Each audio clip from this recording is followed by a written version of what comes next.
Baik, assalamualaikum warahmatullahi wabarakatuh. Saya Muhammad Ibnu Fauzin, 2008 Di sini akan menjelaskan terkait materi ketiga, yaitu dari buku rekonstruksi sejarah Al-Quran bab 6 dan 7 dan buku The History of Quranic Text bab 7 dan 8. Dan langsung saja di buku rekonstruksi sejarah Al-Quran bab 6, yaitu kodifikasi Utsman bin Affan. Poin pertama itu adalah pengumpulan kedua Zaid bin Thabit. Tidak berbeda dari kisah pengumpulan pertama, terdapat sejumlah riwayat pengumpulan kedua Al-Quran yang dilakukan Zaid pada masa Khalifah Utsman bin Affan. Garis besar riwayat-riwayat ini dibagi dua kategori, itu yang versi mayoritas dan minoritas. Untuk versi yang mayoritas, sesuai namanya itu, versi ini yang paling banyak tersebar dan diterima di seluruh kalangan umat Islam. Sedangkan yang versi minoritasnya sendiri itu sedikit, bahkan tidak mendapat pengakuan secara luas gitu, baik dari segi mata rantai periwayatan menempati kedudukan yang sama ya, sekalipun gitu kan, dari segi periwayatan itu menempati kedudukan yang sama dengan versi mayoritas. Kemudian itu terkait bagaimana masalah pengumpulan ya dalam masa Utsman ini sendiri, itu karena adanya ingin pengumpulan yang baru gitu, makanya Zaid bin Thabit ini bertindak bersama beberapa orang yang dipilih oleh Utsman untuk melakukan kodifikasi Al-Quran kembali, di mana yang nantinya ini Al-Quran ini akan dikenal sebagai Rasm Utsmani atau Mushaf Utsmani yang akan dipakai oleh kita sampai saat ini gitu. Kemudian penyebaran Mushaf Utsmani, seberesnya melakukan kodifikasi gitu kan, sejumlah Mushaf Utsmani ini kemudian dibuatkan sejumlah salinan, kemudian dikirim di berbagai kota-kota metropolitan Islam atau kota-kota besar Islam lah. Di antara kota-kota itu tuh ada kota Basra, Kufah, dan Damaskus, di mana satu mushaf Al-Quran itu disimpan di Madinah dan tiga salinannya itu dikirim di kota-kota tadi. Pendapat populer lainnya itu yang dipegang penulis Itqan menyebutkan 5 eksemplar yang menambahkan kota Mekah ke jajaran 4 kota di atas. Sementara Az-Zakhani mengemukakan bahwa mushaf yang digandakan itu ada 6 eksemplar, 5 diantara dikirim ke 5 kota yang baru disebutkan dan sisanya disimpan oleh Utsman sendiri. Mushaf di tangan Utsman inilah yang kemudian dikenal sebagai Al-Imam atau Mushaf Hindu. Sedangkan Ibnu Abu Daud menuturkan pandangan Abu Hatim As-Sijistani bahwa mushaf yang berhasil diselesaikan penulisannya sejumlah 7 eksemplar, serta menambahkan kota Yaman dan Bahrain ke dalam jajaran 5 kota penerima salinan mushaf. Setelah penyebaran itu, kemudian ada pemusnahan materi-materi Al-Quran yang non-Utsmani dengan tujuan utama itu menyebarluaskan edisi konanik resmi. Dan dalam pemusnahannya ini ada yang meriwayatkan bahwasanya itu dirobek, namun kurang inilah, karena jika memang materi-materi Al-Quran non-Utsmani itu hanya dirobek, akan memungkinkan sisa-sisa sobekan itu bisa disalahgunakan. Kebanyakan otoritas muslim memberitakan pemusnahan ini dilakukan dengan cara membakar, dengan yang demikian itu tidak meninggalkan sesuatu apapun. Kemudian ada varian Mushaf Utsmani gitu tuh. Varian yang keberadaannya dikaitkan dengan kesalahan dilakukan secara tidak sengaja oleh, sebagaimana telah diungkapkan, mushaf-mushaf yang diedarkan Utsman ke beberapa kota memiliki sejumlah varian yang keberadaannya dikaitkan dengan kesalahan yang dilakukan secara tidak sengaja oleh para penyalin. Sejumlah sarjana muslim berupaya menjelaskan bahwa riwayat-riwayat tersebut memiliki kelemahan yang menegaskan eksistensinya. Tapi kenyataannya adalah bahwa varian teks Al-Quran kota-kota besar Islam yang darinya riwayat-riwayat varian qiraah bersumber telah memungkinkan untuk membuat kesimpulan yang aman tentang mushaf awal yang diedarkan Utsman. Dan karakteristik Mushaf Utsmani, karakteristik Mushaf Utsmani itu bersifat ijtihadi gitu kan. Suyuti berpendapat gitu kan, bahwa Utsman itu mengumpulkan lembaran-lembaran Al-Quran ke dalam satu mushaf menurut tertib suratnya gitu kan. Sementara di tempat lain ia mengemukakan suatu riwayat yang menyatakan bahwa Utsman memerintahkan komisinya untuk menempatkan surat-surat panjang secara berurutan gitu. Jumlah surat di Mushaf Utsmani itu ada 114. Tengah-tengah dari Mushaf Ubay yang 116 surat dan Ibnu Mas'ud yang 112 surat. Kemudian bab 7 tentang otentisitas dan integritas Mushaf Utsmani. Hadis integritas Mushaf Utsmani gitu.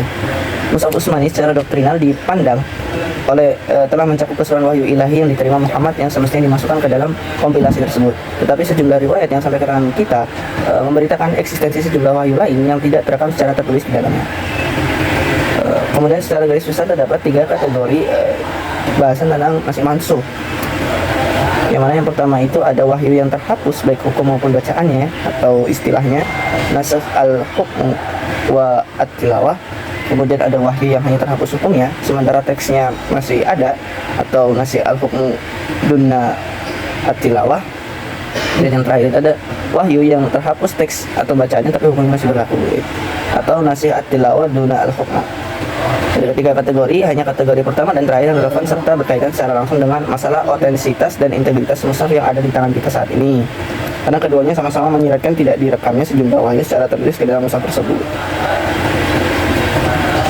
Kemudian otentitas dan integritas mushaf Utsmani dalam pandangan Barat. Kajian-kajian modern tentang Al-Quran di kalangan sarjana Barat dalam kenyataannya belum memunculkan masalah serius sehubung dengan keaslian dan integritas Al-Quran yang ada di tangan kita saat ini.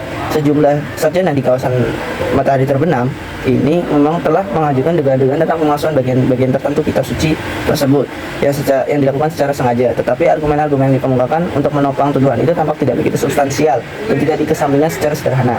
Sarjana Barat pertama yang secara ilmiah mengemukakan dugaan kepalsuan bagian tertentu Al-Quran adalah orientalis asal Prancis, Sylvestre de Sanchi. Ia meragukan keaslian surat Ali Imran ayat 114 yang berbicara tentang kemungkinan wafatnya Nabi, di mana dalam riwayat terkenal dikatakan bahwa ayat inilah yang dikutip Abu Bakar ketika Umar menolak berita mengenai wafatnya Nabi yang baru saja terjadi.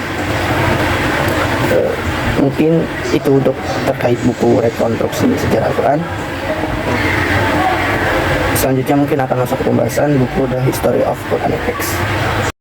Nah, untuk buku The History of Quranic Text ini ada di bab 7 dan bab 8. Bab 7 itu tentang pembahasan mushaf Utsmani gitu kan. Karena tadi sudah sedikit dijelaskan bagaimana mushaf Utsmani, mungkin langsung saja terkait selanjutnya itu bagaimana sikap Utsman sendiri terhadap perselisihan bacaan gitu kan, yang mana itu menjadi problematik ketika pada masa itu. Adanya perbedaan dalam bacaan Al-Quran sebenarnya bukan barang baru, sebab Umar sudah mengantisipasi bahwa perbedaan ini sejak zaman pemerintahannya dengan mengutus Ibnu Mas'ud ke Irak setelah Umar diberitahukan bahwa dia mengajarkan Al-Quran dalam dialek Hudail sebagaimana Ibnu Mas'ud mempelajarinya, dan Umar itu tampak marah gitu kan. Namun Hudzaifah bin Yaman mengingatkan Khalifah Umar bin Khattab, dan pada tahun itu juga Utsman bin Affan menyelesaikan masalah perbedaan yang ada sampai tuntas. Beliau mengumpulkan umat Islam dan menerangkan masalah perbedaan dalam bacaan Al-Quran. Sekaligus meminta pendapat mereka tentang bacaan dalam beberapa dialek, walaupun beliau sadar bahwa beberapa orang akan menganggap bahwa dialek tertentu lebih unggul sesuai dengan afiliasi kesukuan. Kemudian bagaimana Utsman itu membuat naskahnya sendiri gitu kan. Utsman itu menunjuk 12 orang ya untuk melakukan pembukuan Mushaf Utsmani atau Rasul Utsmani, di mana salah satu yang paling terkenal itu adalah sekretaris dari Nabi sendiri yang memang sudah dari sejak zaman Abu Bakar itu melakukan pembukuan, yaitu Zaid bin Sabit seperti yang dijelaskan sebelumnya. Kemudian 11 orang yang lainnya itu ada Sa'id bin Al-As bin Sa'id bin Al-As, kemudian ada Nafi bin Zubair bin Amr, kemudian ada Ubay bin Ka'ab, kemudian ada Abdullah bin Az-Zubair, kemudian ada Abdurrahman bin Hisam, kemudian ada Katir bin Aflah, kemudian ada Anas bin Malik, kemudian ada Malik bin Abi Amr, kemudian ada Abdullah bin Umar, dan yang terakhir itu ada Abdullah bin Amr bin Al-As. Kemudian terkait bagaimana penyusunannya sendiri, Utsman itu mempercayakan 12 itu dengan syarat atau ketentuan bahwasanya dia mengumumkan kepada para sahabat terkait yang masih menyimpan salinan Al-Quran ataupun hafalan yang memang sudah teruji oleh Nabi sendiri untuk segera dikumpulkan dan dilakukan penyalinan oleh 12 orang itu sesuai dengan persyaratan yang cukup ketat. Kemudian setelah beres melakukan pengumpulan itu dan kemudian dibuka, kemudian Utsman itu mengambil suhuf dari Aisyah untuk membandingkan dan suhuf dari Hafsah itu untuk verifikasi, dimana nanti ketika memang ada sedikit keliruan dari rasamnya Utsman itu bisa disamakan atau dicocokkan dengan rasam yang dipegang oleh Hafsah, suhuf yang dipegang oleh Hafsah sendiri gitu. Kemudian bab selanjutnya itu bagaimana perkembangan alat bantu baca dalam Mushaf Utsmani gitu. Tanda pemisah surat itu. Awalnya itu mushaf ini tuh nggak punya tanda pemisah surat ya, kemudian itu bisa untuk mengetahui awal surat itu lewat kalimat Bismillah gitu kan, yang biasa dituliskan dengan jarak sedikit lebih senggang itu. Beberapa naskah yang tak resmi yang ditulis bersama dengan Mushaf Utsmani, pemisah surat untuk pertama kalinya itu menggunakan ornamen sederhana berupa kalimat khot itu. Kemudian untuk pemisah ayatnya sendiri, belum ada tanda khusus dari ketika itu terkait bagaimana pemisahan ayatnya. Ya mungkin cukup sekian untuk pembahasan kali ini. Kurang dan kurangnya mohon maaf. Assalamualaikum warahmatullahi wabarakatuh.